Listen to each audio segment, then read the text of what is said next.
Alright guys, welcome to tutorial number 44, and in this tutorial it's actually going to be really easy. What I have to do is show you guys how to code the close crap method in, remember right here, finally once you're done having your conversation, once you chatted with someone and you had enough of them, you close out of the program and it closes all the crap in Java. It's pretty much the housekeeping stuff, what you need to do when you're done using streams and sockets, all that crap.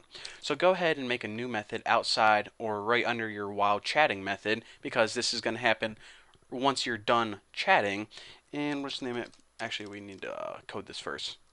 Close streams and sockets after you are done chatting. Looks pretty good. So we'll name this, of course, don't have many choices, public void close crap, and obviously we have to build this ourselves. Java would not be ridiculous enough to name something close crap, although I wish there was a built-in method called close crap, because that would just make my day. But anyways, the first thing we want to do is give the user prompt that says, new line, closing, connections, dot dot dot, because we ain't done yet. Alright, so this just, wow, I definitely spelled connections like that. Are you kidding me? There you go. That's a little bit better. So now we just give them a nice little prompt that says, you know what, closing connections, that's what we're doing right now. Give us some time to do it. So remember when I told you guys that it would be stupid and also not very good in programming terms to let the user be able to type when they're not connected to anyone? Well, that's the first thing we want to do. We want to shut down their ability to type. So able to type, go ahead and set this equal to false. And this is another small method that we're going to have to build later on. So after this, how do we shut down everything? Well, we actually need to put it in a try catch statement. Try catch. And what do we want to catch? IO exception. IO exception. And if we couldn't shut everything down successfully, we'll just go ahead and print stack trace, which pretty much shows us our error message. But anyways, hopefully we're not going to see that.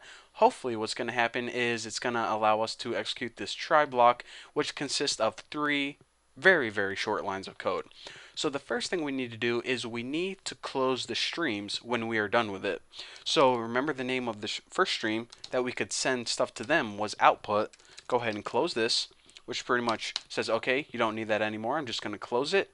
The input stream, which pretty much allowed us to, receive messages from the user. Input, close, right like that. And the last thing that we need to do is we need to close the overall connection. So the socket, that's what I'm talking about. So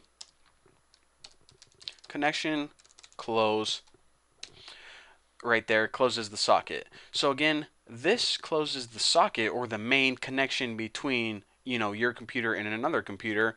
The output closes the stream to them, and the input closes the stream from them. And you basically want to close things down, because if you don't, then it's just going to waste memory. And if you have a bunch of empty servers, or excuse me, empty streams and empty sockets sitting on your server that don't get used, then it's just going to eat your memory over and over and over again. Kind of be a waste of memory and resources on your server or computer.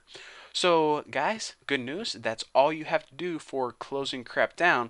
Again, what this does is once you're done chatting, closes all the streams and sockets. Pretty much good housekeeping stuff. So in the next tutorial, we're going to be getting rid of 90% of these errors, because I'm going to be showing you guys how to code that send message method, which basically takes a message and displays it in your chat window. So anyways, thank you guys for watching. Don't forget to subscribe, and I'll see you guys then.